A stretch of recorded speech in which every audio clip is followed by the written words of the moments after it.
Welcome back to a surprise, unpromptu, and all those other words that I don't feel like going into thesaurus and find episode of Sip to Tally Films. I'm back with my man Hendo. It's been a minute, but and the last time I had him on here, I had technical difficulties. Y'all heard him, but I couldn't hear him. I was trying to read lips, but we got everything situated now. Welcome back, man. Welcome back. What's good with you? Appreciate you for having me. Not much, I've been hiding out for the last couple months. Haven't been live streaming, not doing much. The playoff loss had a big toll on me, and trying to hit these subs, it just took me out a little bit. I just had to take a break, walk away for a second. Yeah, understandable, because you don't want to get if you've actually hit burnout, you may not come back. So it's best to kind of take that break while you kind of feel it coming on, and then maybe someone bring you back with some renewed vigor, so to speak. I mean, it wasn't burnout. It's more disappointment. You know what I'm saying? Oh, I know. I'm keeping the PG. Yeah, right no. All right. I know exactly what it is. Yeah, man. Me and you in the same boat. I put a lot of time and energy into the stuff that I do. And I'm gonna be honest with you. I told you this when I think we were texting, and I know your sentiments were a little different, but I felt like what you was doing was like I was inspired by it to try to learn some stuff and try to get like it. But I mean, everybody got their own standards, and everybody's different. They like what they like. I know once if I ever get to the point where I'll be like, F it, it might be a wrap. That's why I got to keep going like the Energizer Bunny. If I ever get to that point and be like, forget it, that's okay. It might not be no coming back, especially if I find something else. Especially if I find something else.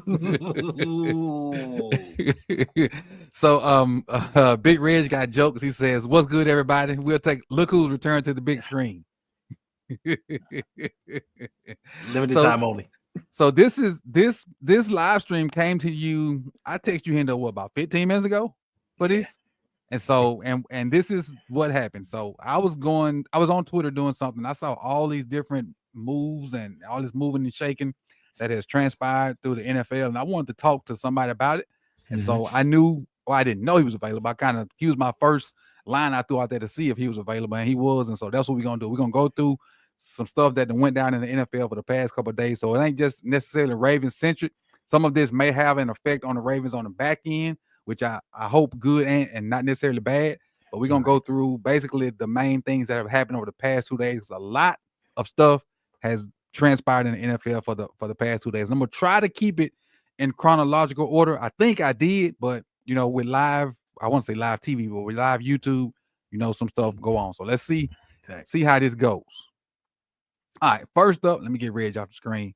First thing right here from Adam Schefter, the Eagles are releasing 6-time Pro Bowl cornerback Darius Slay.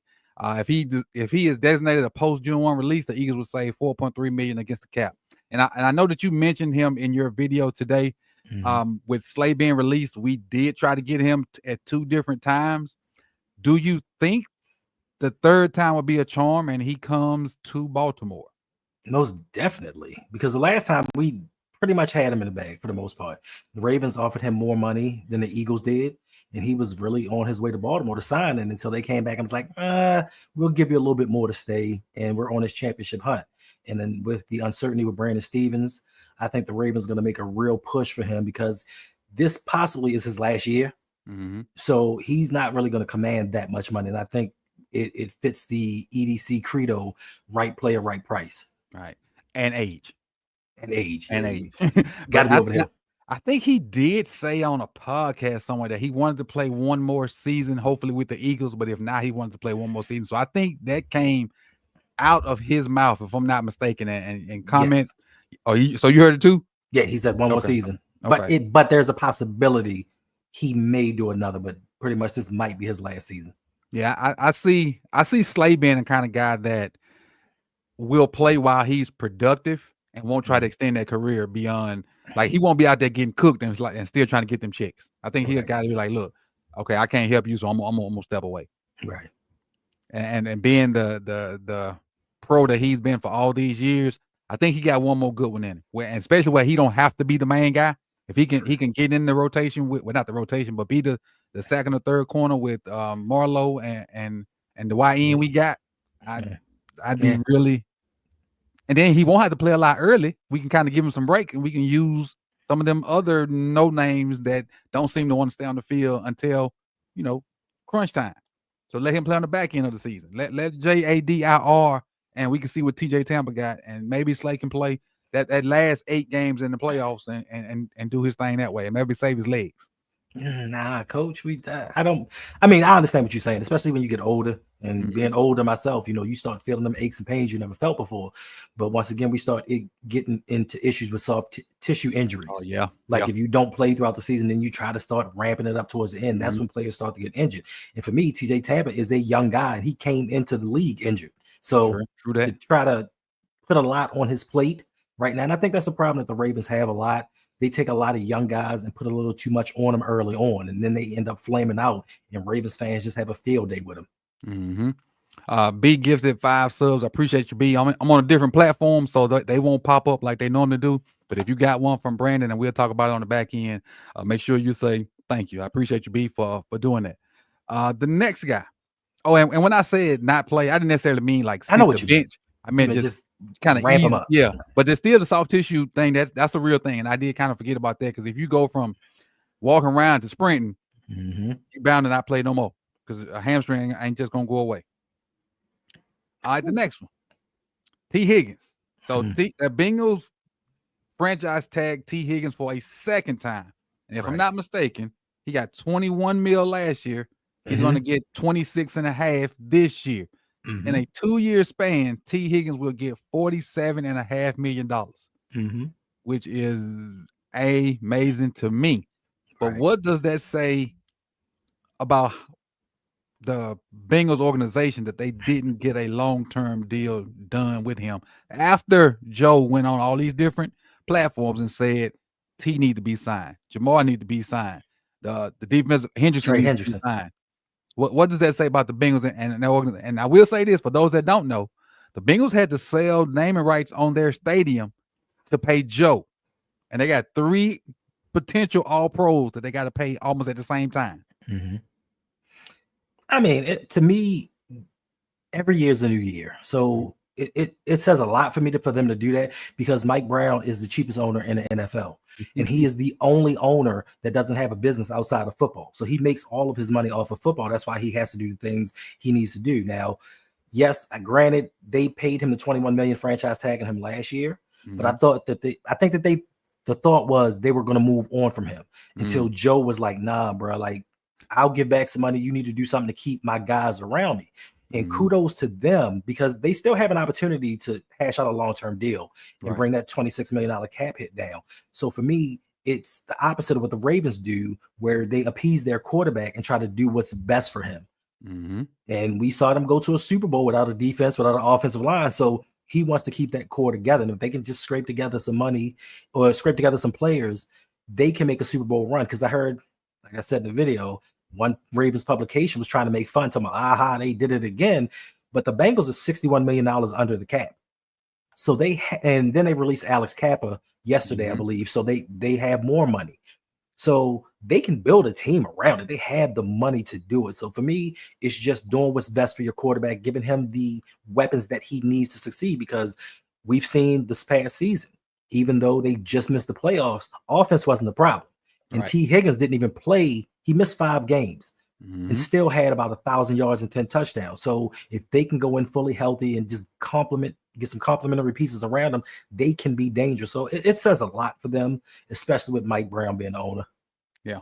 And like you said, with their offense, Jamar Chase was the triple crown winner. And then if you wanted to go just stats only, Joe might have been a 3-letter word. If you're going just if you take wins and losses out of the picture, just stats only, Joe could have potentially been a 3-letter word that ends with P. He would have been second place. In all honesty, second place. Lamar, 41,000 yards, 4,100 yards passing. I say that because Lamar didn't. I know. But I'm saying he came in second. Lamar did things that has never been done. There's never been a 4,000-yard passer that had less than 5 interceptions. Lamar's the first. There's never been a 4,000-yard passer that's had 900 yards rushing. There's never been an MVP winner that had a top 4 QBR rating of all time that didn't win the MVP. There's so many things, but Joe did his thing. And I know we beef with the Bengals fans on Twitter all the time, but Joe is that guy. And people say, Yep. well, if he didn't have the weapons, no, he would still be that guy. Yep. The only thing that prevents Joe is he's so confident in his abilities that he make throws that he shouldn't make. Sometimes he should throw the ball away, and it benefits us sometimes. So I'm just saying, sometimes he should throw the ball away, and he say, "Oh no, I can fit this in there," and it don't work out for him sometimes. That's the only thing I can see Joe's bad part. But that's most quarterbacks that can throw the ball like that, and even sorry Josh Allen like that too, because his arm's so strong, he feel like he can fit balls in. Yeah, sorry. He feel like he can fit balls. I'm still salty about that. I know. Me too. Yeah, me too. He can fit balls in where he shouldn't do it. But and again, that's the mental aspect. But they got Jamar, they got Chase, they got Burrow. They got a chance. They got a chance. Gesicki. I love Gesicki's skedaddle instead of a gritty. That anything more than football with Gesicki is that skedaddle. I love to see him score and do the gritty, or his version of the gritty. He looks so confident, like he know he's doing something. Yeah, I appreciate the truth dropping 10. He says, discount DaCosta, no moves yet, none. We about to do a whole show, 12 slides deep, and not a now purple and black slide in this thing, not a now nutter. If you know what movie that's from, put it in the comments section. Do you know, Hendo? Nah, I don't. He said, not a now nutter. Not a nan nutter. You don't know nobody said that now nutter like you. I don't know that. I'm gonna see if somebody gives, then I come back to you and let you know. I watched it the other day. Next up, Eagles willing, dealing, and playing dominoes and spades and checkers while we all playing pity pat. They cut James Bradbury, trying to make room for whatever was going to transpire later on. Right. I don't think this was a huge thing for them because honestly, with Slay, and I know Slay's gone, DeJean, and the other young bull. Yeah. I forget his name. Me too. I forgot this cat was even on the team. Well, he was hurt. I'm saying. I forgot he was on the team at all because of them other three guys. Yeah, I forgot he came back. Yeah. So it was how high, Hendo. How high? They got right. It was how high. When the pimps came to Harvard looking for the 304s.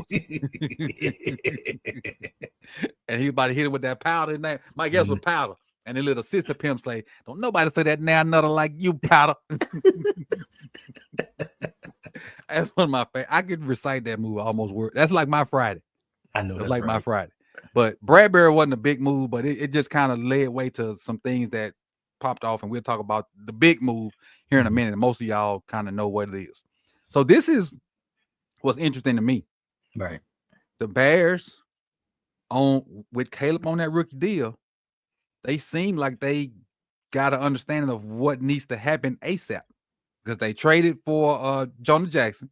And they also went and, we're going to talk about it on the back end. They trying to find guys to protect their quarterback while he on a rookie deal because they already showed you that he has the potential to be really good. He got skill guys. He need protection because he's one of the most sacked persons in the NFL. What you think about what they're trying to do with Caleb, or for Caleb rather? I mean, it's a smart move. Like they thought that they could go the Bengals route last year and just surround him with weapons. They got what was the running back? Swift. Swift. They got Swift. They got brought in Keenan Allen. They drafted the kid. What's his name? Roma Doomsday. You know what I'm saying? They traded for DJ. So they tried to go that route and then realized, and a lot of those sacks were on Caleb. Yeah. But the protection did break down on him a lot. But they said, you know what? We have to do better because we don't want to turn him into a David Carr. Right. So I like everything that they're doing. And that's what you're supposed to do. Unlike some franchises, when your quarterback is on a rookie deal, you protect him and give him weapons instead of going defense. And they got to do it now because quietly, and it's going to hurt me to say it, that division was the best in football last year. Unfortunately. Yeah, it was a tough division. 3 teams over 11 wins? It was tough. 2 of them 14? Yeah, 2 of them 14. Week 18 game for the number 1 seed? Or week 17 game for the number 1 seed? That's crazy. It was week 18, last week of the season. Hey, well, when you at the bottom of a division like that, you got to do stuff to step your game up, or you will stay at the bottom for a long time. 100%. You'll stay at the bottom for a long time. Next up, another big move right here. Adam Schefter says the Jets will save $29.9 million in cap space by releasing Devontae Adams. He had no guaranteed money remaining on his contract. So Tay Adams is back on the market. Mhm. What do you see transpiring with Tay?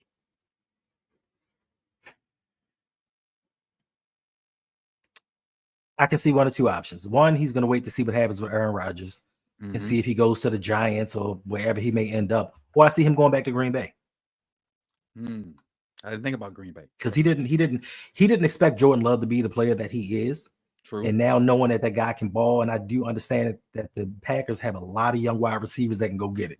Even a bunch of tight ends, like they go like 6-7 deep with the young guys. But bringing in a number one that you can depend on, I think he would go back there. He knows the offense, he knows the facilities, he knows the area. So it's a possibility he could go back to Green Bay. Yeah, I didn't think about Green Bay, but that would be a really good fit for him because, like you said, with Jordan Love and being as good as he is, and like I said, they'd have those young receivers, but they're not consistent. Right. They got a boatload of potential, but if you could bring a Tay in to teach and mentor and school those guys, man, them what's it, Dobbs and Watson and what's the little Watson, slot guy? Wicks. That still ain't the one I'm trying to think of. I can't think Reed, of his name. Jalen Reed. Yes, Jalen Reed. yes. And the number one pick that's always injured. Big light skin. Watson. That's Watson. Right. Watson. Yep. Yeah. So he's they can he could mentor them guys and they could be hell in that same division we just talked about. Facts. Yeah, I forgot they got Bo Melton too. Yep. I forgot about that.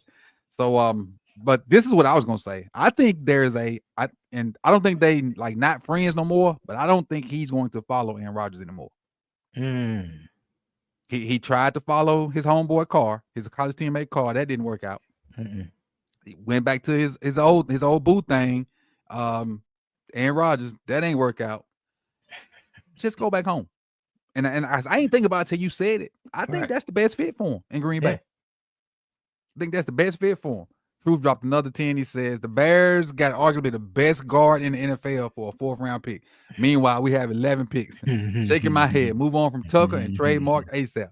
Definitely, I don't know what the weight is with Tucker. Maybe it's like the financials, but and then as this zero tolerance policy has been kind of exposed itself too. Well, no. I actually saw a podcast where they said it was implied that it was zero tolerance. It was never actually said. It was just implied. I thought John said it. Well, they backtrack now. Oh, because it's one of their guys. Yeah, I could have sworn John said that. Not DeCosta, not Bashida. I could have sworn John said that. I could have sworn. I could be wrong. Yeah. Could be wrong. All right. This is one little move that kind of went under the radar to me. I didn't see that. The Cowboys have restructured the contract of Pro Bowl wide receiver CeeDee Lamb, creating $20 million of salary cap space, according to sources. That's 2-3 people right there. That's 2-3 people, and the Cowboys need O-line and running back help bad, and they probably need a second receiver too because CD getting all them numbers pretty much by himself. Yeah, Brandon Cook just can't stay healthy. And honestly, what's the little fast one? That was the Turpin. And I like Turpin, love Turpin, but he's a gadget return every now and again receiver. He ain't a guy you should be able to put out there and compete on a regular basis. He too little. His body ain't gonna hold up. But that's a little sneaky move that kind of went unnoticed. And like I said, this happened yesterday. I ain't see it till today. Yeah, I didn't even know. This is the big one right here. The Eagles are awarding Saquon Barkley with a 2-year, $141.2 million contract extension that makes him the highest paid running back in NFL history, per sources. The deal makes Barkley the NFL's first $20 million plus per year running back. Barkley has an ability to earn, and I didn't clip that part, but I think it's $15 million more in incentives. Is that right? That is correct. Now, Saquon, get your money. I appreciate it, but this is the one thing that's for us. And I don't know if you feel the same way. I wish we would have did something with Derek before this happened. Yeah, I mean, listen, we've been known throughout history to make mistakes. Like we could have signed Joe Flacco before the Super Bowl run. That would have saved us money. Then we didn't have to restructure him 3 years later. We could have signed Lamar early. and we had to go through that saga. And next season, we're gonna have to restructure his deal to bring his cap number down. Like it's certain things that I need 40 something next year. Yeah, it takes like 60 or 70 next year. Yeah, right. So we always come in at the tail end of things, where we sit back and wait and try to let the market dictate what we're going to do. Now, nobody expected after 1 year. Now, understandably, Saquon Barkley is the best running back in the NFL. Yes. Nobody thought that he was going to get an extension in the same calendar league year. Nobody thought that. So I'm sure that the Ravens were like, well, we're good. We're going to work with Derek. They were going to see what was going to happen with Ronnie Stanley first. See what kind of money he was talking and if they could afford him and afford to extend Derrick Henry. But then Howie Roseman being Howie Roseman, and this is why I respect him so much. He went out there and he locks up his stars. He doesn't nickel and dime them. He doesn't play games. He signs the guys that he wants, and he lets go of talent way earlier than he should, but he replenishes because he knows how to draft. He knows how to sign free agents. So yeah, this is not good news for the Baltimore Ravens. And with that, they had a glaring issue at cornerback last year. They went and spent the first 2 picks on cornerbacks. So if we have glaring issues at a certain position, right, why not do something similar? But you have to make sure they're good picks. Because I'll be honest with you, I didn't think what's my guy from Iowa? I didn't think Cooper DeJean was gonna be that good. I did. I knew he was fast. I knew he was okay. I didn't think he was gonna be that good. That son he ain't better than the other one they got, but he is the truth. That man is representing the people. You knew he was fighting for his life. He is the truth. And what tipped the scale for me to say Cooper, all right, you got it. That tackle on Derrick. Because I knew he could cover. I was like, okay, he ain't gonna come up tackling on Derrick Henry. Form tackle. Right. Oh, you got it, cuz. Right. You got it. But and you also made another good point about how he's signing people before they, they're sorry. The analogy I think I said, or at least thought about it, was he sees people heading to the cliff and go ahead and cuts them off before they actually get to the cliff. Instead of waiting for them to fall off and then trying to cut them. Now you almost at the end of your rope. All right, you can go finish your career somewhere else. But that's the thing that you can do when you know how to replenish. When you know how to go out here and sign guys, and you're not scared to pick up free agents, and you draft well. And like you said, they went out and saw a need at cornerback and went out and got cornerbacks. We have this fake pseudo mantra that best player available. We don't draft best player available. Patrick Queen was not the best player available. Odafe Owe was not the best player available. So, we just say that so they can draft guys that they want. It's a guy we're going to talk about probably next or coming up. I got something to say about that one. Because it's how much money is guaranteed. Do you know off the top of your head for Saquon? Oh, no, I don't know off the top. It's on Adam Schefter's timeline. So when we finish, or if you can do 2 screens, go check that out. But don't click off, because don't click off. Right. Don't click off. Wait till we finish. Next up. So this was kind of what we talked about earlier with the Bears. In 24 hours.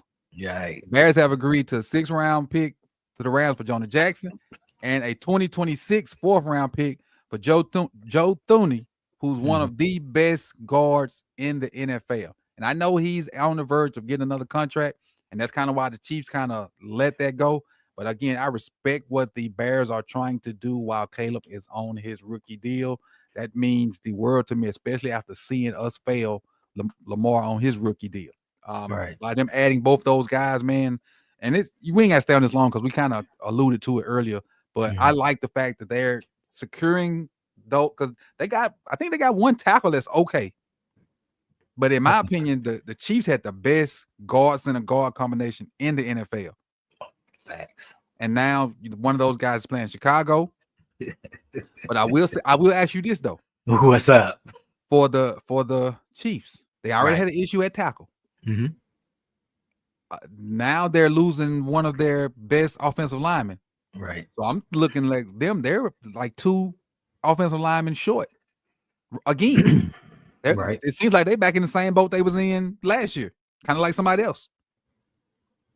I mean, you think the Chiefs can bounce back and find someone to replace Thuney and be as effective as he was? Yes, I'm scared. I'm scared personally. I'm not scared, but I have some trepidation because The one thing that I know is Brett Veach makes moves. Like he goes out there and he does what he needs to do. After the Tampa Bay loss in the Super Bowl, he went out there and fortified that offensive line.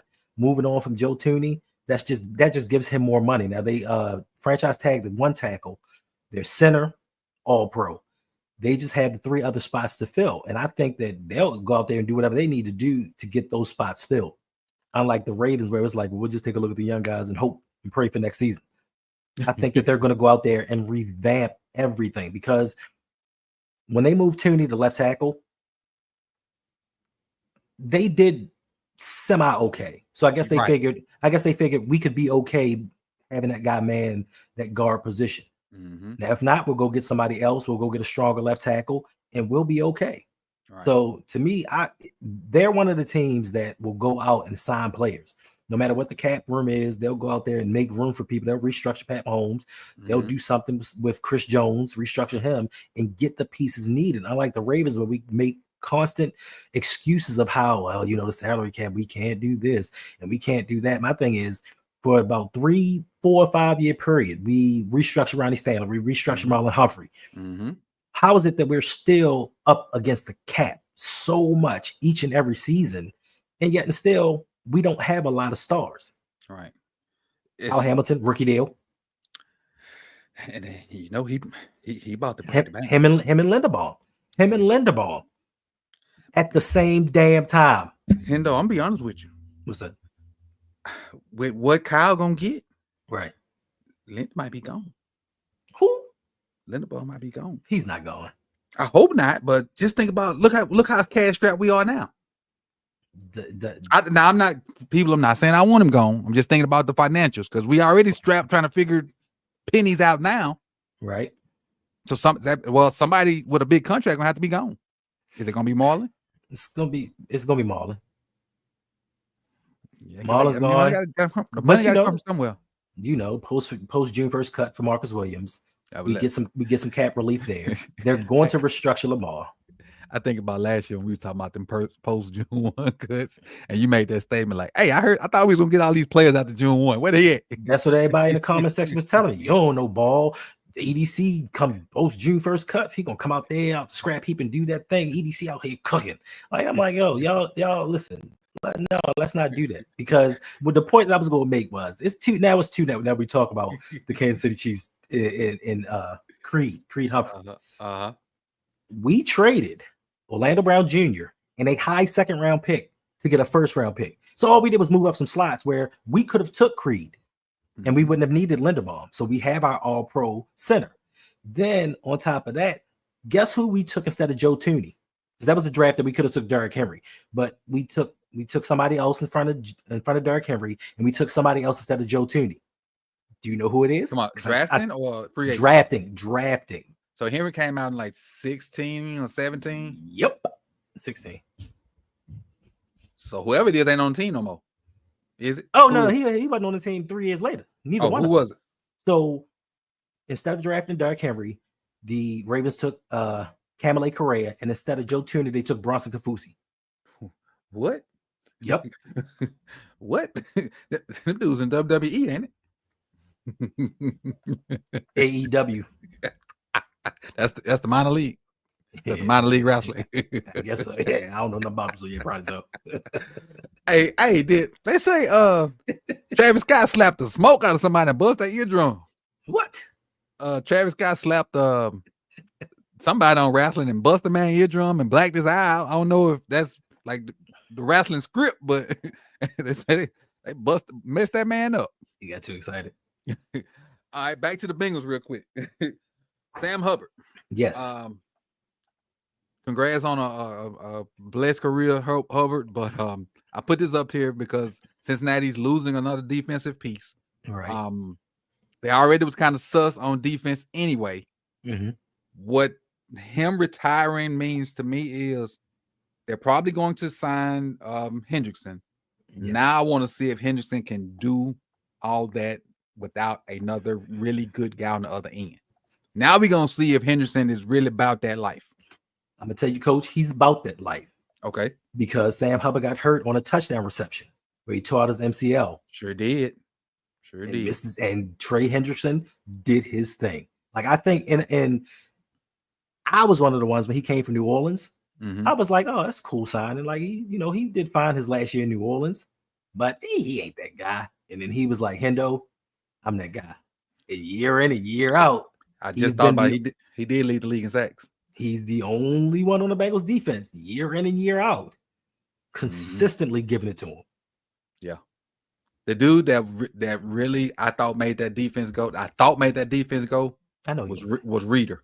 I knew you were gonna say that. I thought it was he Reader. did. He did. Oh, he did. But against the run, it was Reader. When he wasn't there, you could run on him. But as far as off the edge, yeah, them two Hubbard and Henderson, they were very underrated, especially Hubbard. But I did see a tweet today that somebody said Lamar stiff armed this man into retirement. Because you know that was him that he stiff armed and threw the ball to the sideline and then dapped up the ball boy. Listen, my last play in the NFL, I had a touchdown reception as a defender. I'm proud of it. Hey. And he's the one that got your boy Tyler Huntley. Sure was. Get off my screen, man. Get off my screen. Bring back them old memories. So are we in today now? And well, that might have been today too, but Seahawks are releasing all-time franchise great receiver Tyler Lockett, who piled up 8,594 receiving yards and 61 touchdowns across 10 seasons in Seattle. The Seattle Seahawks are opting to release Lockett rather than pay him the $17 million salary for this season, including whatever Schefter had up under there. But I did not see this coming, but I do understand it. I saw it coming. He been so consistent though. Even when they get DK, even though they got JSN, he been so consistent. I thought he would be one of the ones that would retire, but he's been injured. Yeah. Now, and I guess it's a different Seahawk thing too, because Mike ain't BSing up there, right? But Mike ain't playing. I mean, $17 million cap hit for a guy that's gonna give me 600 yards, if that. Math ain't mathing.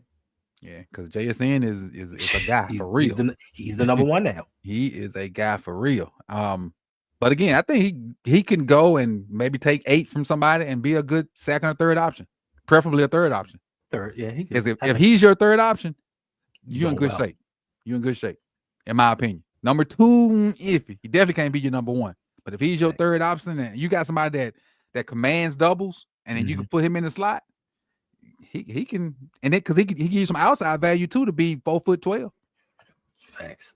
So that's Tyler Lockett. If you didn't know, he was released from the Seattle Seahawks, and very shortly after Tyler Lockett was released, the other guy, DK Metcalf, requested a trade. And the request came today after a series of conversations over the past 2 weeks. Metcalf prefers to go to a contender. Any contenders you have in mind? DK, who would he mesh well with? He would mesh well with maybe Bo Nix in Denver. A lot of play action stuff. Maybe if they feeling froggy, and I hate to say this, but you got Scary Terry, Deebo Samuel, DK Metcalf. Because they lost Diami Brown and Osmosis Jones. Both of them are gone. Osmosis Jones. I know exactly what you're talking about. Yeah, the dude from Atlanta. Actually, I don't know the dude's name. Osmosis. Yeah, Osmosis Jones. So those two are free agents.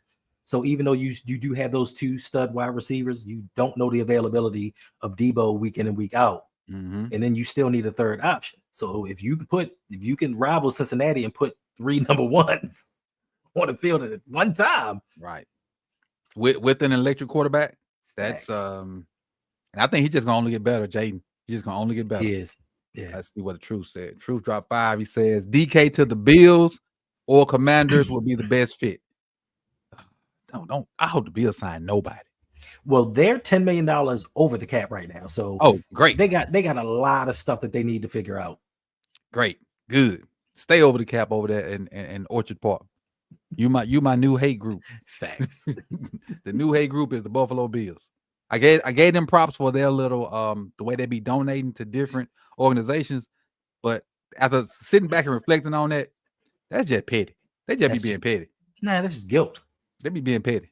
That's just guilt. It might be a little bit of guilt too, but a lot of it is, oh, we beat y'all. Let's That's rub it in your face. We beat you. Yes. Then we made your charity better. Exactly. A double whammy. All right. Mad Max got paid in the shade. Las Vegas Raiders are signing Pro Bowl defensive end Mad Max Crosby to a 3-year, $106.5 million extension that includes 91.5 guaranteed, making him the highest paid non-quarterback in NFL history per sources. Money. Yeah. Money. Oh. Now, this is a guy. Yeah. Everybody was thinking he was going to leave because of the turmoil that went on with the coaching staff and the turnover and whatnot. Tom and them boys like, we need a cornerstone. And when you got a guy that can do what he does off the edge and not just in the passing game, because Max is one of the defensive ends that don't come out. Right. Yeah. He play run and pass. Yes, got that high motor, extremely high motor. And I don't say this often, but I think this is money well deserved because Max is a dude, like, for real. No matter who's around him. Exactly. The guy I saw, I was on Clutch Points maybe yesterday or today, and they said that we should get, I think his name is Kuntz. That was opposite of Max Crosby. George Kuntz. Yeah. So opposite of Max Crosby, when they started doubling him, Kuntz went on to have like 9 straight games with a sack. And it's probably gonna get a nice little chunk of change because everybody was doubling and tripling Max, and Kuntz was getting one-on-ones and was winning. You talking about 2023 before he got hurt? Might have been. I just I know. Whenever they did the receiver thing, on Netflix. That was him. Like that was 2023. He was hurt last year, this past season. So I saw we don't need no more hurt people coming in rehabbing. No. That was Clutch Points. That wasn't nobody that had any sense, but just made me think about it. Because it piggyback off what you said. No matter who on the other side of it, he kind of a souped up Hendrickson, so to speak. And I know Hendrickson led the league in sacks, but he didn't get the attention that this cat got. Facts. And Hendrickson comes out of games a lot. Max don't come out. And to try to put a little Baltimore spin on this, Roger ain't do too bad versus Max. He ain't stop him, but he ain't do too bad versus Max to be in his second game of the year. Roger held his own this year. That's I felt like he did too. I ain't want to give him too much credit. Then he backtracked. But his first game out the gate was Chris Jones and Max Crosby. Facts. But when you can sit there and shut down TJ Watt twice, and the first time they was like, oh, he was injured. Then you play him again, and you still shut him down. Well, he was a little bit injured. I don't care. You have a rookie versus a former defensive player of the year, and he stopped him stone cold. So to me, Rosengarten, EDC has to get credit on that one, I guess. Yeah, because he was the only thing that was there pretty much. But EDC gets credit on Sadamara, the guy that Kansas City took, because he got benched week 2 or 3, and we ain't seen him since. Yeah, he been out of pocket. All right, so let me see. I got one more, maybe. I do. I forgot about this one. Howard Roseman again took a chance on a guy that was playing out of position. He went from barely playing in New Orleans to an all-pro linebacker, and the Eagles have rewarded him with a 3-year, $51 million contract, including $34 million guarantee at signing and an additional 1.5 in incentives and escalators per sources. This is one of them where you roll the dice and you come up with 7, man. I don't think so. He was dead to water in New Orleans. So this actual re-signing had me thinking a lot. And I said this season, I'm trying to come into the season with an open mind, right? I'm trying to come into the season with belief that Eric DeCosta is going to change. Like 7 years of the same, 7 years of the same thing. I think that man is going to change. But this signing had me thinking, like, is it all Eric DeCosta? Because there are teams across the league, this one included, that develops talent.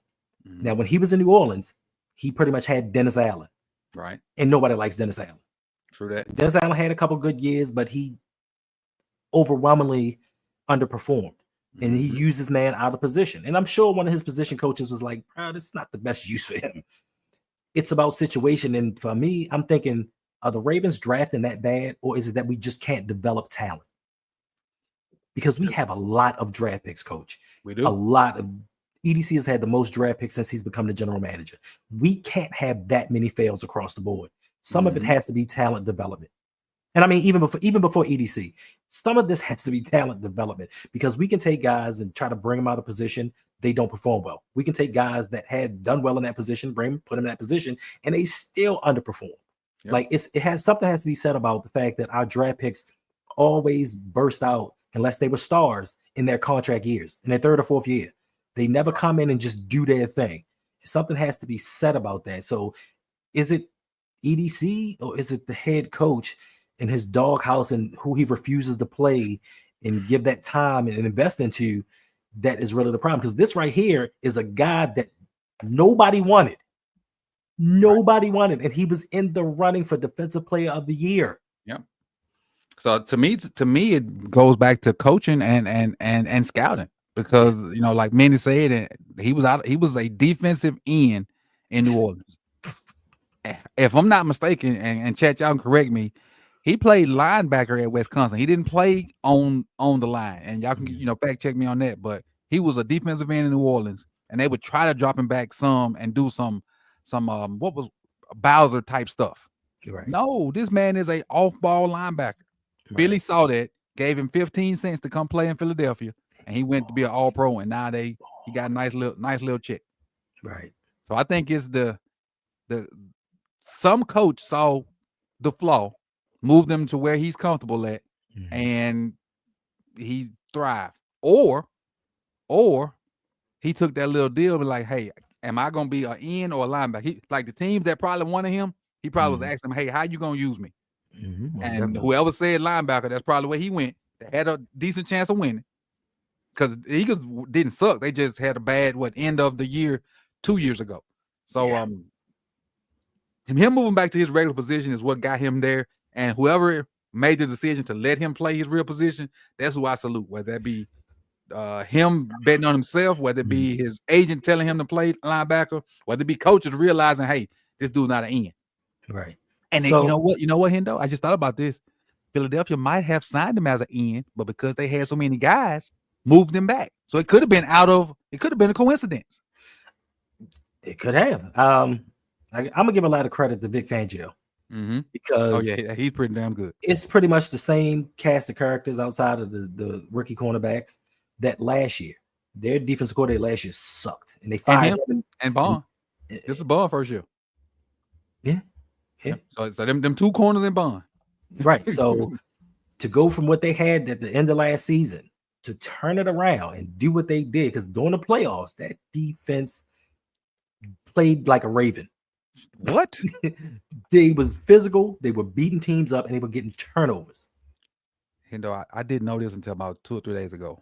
I did not know that the Eagles did not blitz one time. I watched Super Bowl, not once, but I didn't realize they did not blitz one time and got like 25 pressures. Not once. They got 20. They got 27 hurries. 27 hurries. Sending four. Once again, Fangio probably was up there like this. Okay, let's run this one. He ain't looking at the field. All right, we'll run this one next. We'll run this one next. Oh, it's 3 and out. Oh, let me give me a drink. He was up there chilling. So listen, and that goes to, and nothing against Zach Orr, because Zach Orr might turn out to be another Mike McDonald clone, but that goes to a head coach saying, listen, I got a problem at offensive coordinator. I got a problem at defensive coordinator.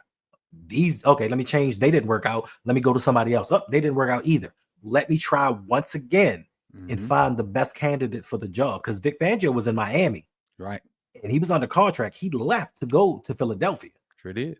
So it's something to be said about going out there and bringing in the best guys to teach your guys, and not bringing in guys that you know and feel comfortable with, guys that you don't think are going to take your job. You bring in the best talent available. And I put a lot of this on Bisciotti, because Bisciotti is just about like, yo, y'all still buy merch. Y'all still coming to watch the games. I'm still making money. I honestly don't care what this team does. And fortunately for us, with Lamar Jackson, because people want to say defense wins championships, but during the beginning of the season, Who carried the Ravens? Lamar Okay. did. Yep. Even at the end of the season, with all the improvements that were made, the Ravens' pass defense was 27th in the league. Yep. And we were still kicking teams' ass. So, you know what I'm saying? It's something to be said when you have an owner and a general manager that wants to win. They want to win titles. Ravens fans love, and this is where we have our little beef. They love telling me this ain't Madden. Well, tell the Los Angeles Rams that. Tell the Philadelphia Eagles. The Eagles have won what, 2 Super Bowls in the past 4 years, and been to 3 in the last 7. So if they go on a run where they are not very good, and all those kicking the can down the roads kind of hurt them for the next 7-8 years, their fans should be good, right? Because at the end of them 7 or 8 years, they'll be right back in it again because they know how to get back in it. But coach, they ain't gonna be out of it. They're gonna keep wheeling and dealing and shugging and jiving and Cupid shuffling and be in it every year. But coach, the Los Angeles Rams did not have a first-round pick from 2016 to 2023. They traded away first-round picks for 7 seasons, went to 2 Super Bowls, won 1, and now they're right back in the mix again. So with all of those re-signings and trading away $100 million quarterback, they still built a competitive team that almost beat us. True that. And when they got their first-round pick back, what they get? They went got Florida State, baby. The defensive rookie of the year. I saw him. State, did you see the thing I sent you from the game, the basketball game I went to? Yeah, he was there. Yeah, he was sitting courtside. Him, Jordan Travis, and a couple more guys. I'm sorry. Then they got Braden Fisk, also from Florida State. True that. Who also could have been defensive rookie of the year. True that. Their front four, and I know we off tangent right now. The Rams front four is off the chain with Bryant Young, the 2 Florida State guys, and I forget who the other end is. Them jokers be hunting, boy, and they all young. They all young. But how did they do this, coach? They traded away $100 million quarterback and took a significant cap hit. They went and got Matt Stafford, gave him a brand new contract. They paid Cooper Kupp. They paid Jalen Ramsey. They paid Aaron Donald. Like they paid Leonard Floyd. They paid a whole bunch of people and didn't have first-round picks. But this ain't Madden, but they've been competitive, and they've been to more Super Bowls in the last 10 years than the Baltimore Ravens have. So how is it to me, and this is where I have an issue, how is it that we continuously do the same things over and over and keep making the same excuses for this team while you have other franchises that make the Super Bowl consistently? Even if they don't win it, they get there because they have general managers that are actually going to go out there and scout players and bring in talent and not say, we broke, we ain't got the money. We have a situation right now with Ronnie Stanley, baby. We got a situation right now with Ronnie Stanley. We don't know if we can afford him because they didn't franchise tag him yesterday. The New England Patriots really want him. Like they put it out there. We want him. They have $128 million in salary cap room, so they can. And they're already talking about offering him $25 million a year. But the problem that I have with that, and I know a lot of Ravens fans are gonna be like, he's been hurt, he's been stealing money, all of this. My only issue is Eric DeCosta has not brought in a suitable replacement for him. Yes, we can say we're going to slide Rosengarten over to the left, but we don't know how he's going to do. We don't have anybody to replace him at left tackle right now. That's my only issue. We had somebody sitting in the wings like, all right, he can learn, he can get better, cool. But we don't have anybody to man the left tackle position. And if you slide Rosengarten over to the right, over to the left, who we putting in right? Right, you back in the same boat because you're going to draft a corner or a defensive end or a rush guy in the first round. What are we going to do then? Exactly. So, with that being said, we hit the mark that I had planned on it over the mark. So I appreciate you, Hendo, for coming through. This has been a great conversation, and I'm kind of glad I reached out to you because now I feel a lot better. I talked about all this stuff that went on. It's cathartic. It's cathartic. Yes. I feel better too. I feel like streaming now. I'm not. I feel like it. But I was about to pump you up. I'm good, coach. Let the people that don't follow you, and I think because I pretty much noticed all the names that I see in the chat right here, but if they don't follow you, let them know where they can follow you and see your work. You can follow me on the Rogue Pod on Twitter, Instagram, Facebook, TikTok, Blue Sky, all the social medias. I am 56 subscribers away from 6,000. Hey, make it happen. I've been there for a minute. It's 62 in here. If you're not subscribed, please go over and do so. Please. Yeah, I'm working on some stuff, trying to make the content a little bit better, make it a little more entertaining because I got to compete with the big boys. And I'm trying to be more entertaining and less informative. Facts. But I'm always been an informative guy. But It is what it is. I'm gonna make it work. We got some day ones that I feel like I owe it to, so we're gonna make it work. We have a solid core of people that rock with us, but it's just for some reason being pushed out to the masses. And it's not even the fault of a lot of people. It's that a lot of people that don't even know about us. Even though we've been doing Ravens football for years. It's some people that's like, I didn't know you had a channel. Right. And it's like, how is it that you don't know we have a channel, but this Ravens channel that just started with 6 subscribers, you know about them in all their videos? Like, it's crazy how YouTube does this. It's the algorithm. It's the algorithm. You either call it Al or algorithm. Algorithm. Either one. I said I almost said it again, and my darn stream cut off on me the other day. It's the algorithm. The algorithm. So with that being said, man, I appreciate y'all. Make sure you tune in for Lunch Break Hot Take tonight at 7:15-ish. 7:15-ish. And we'll see y'all then. I'll see you in the comment section or maybe some other places. Peace and love, y'all.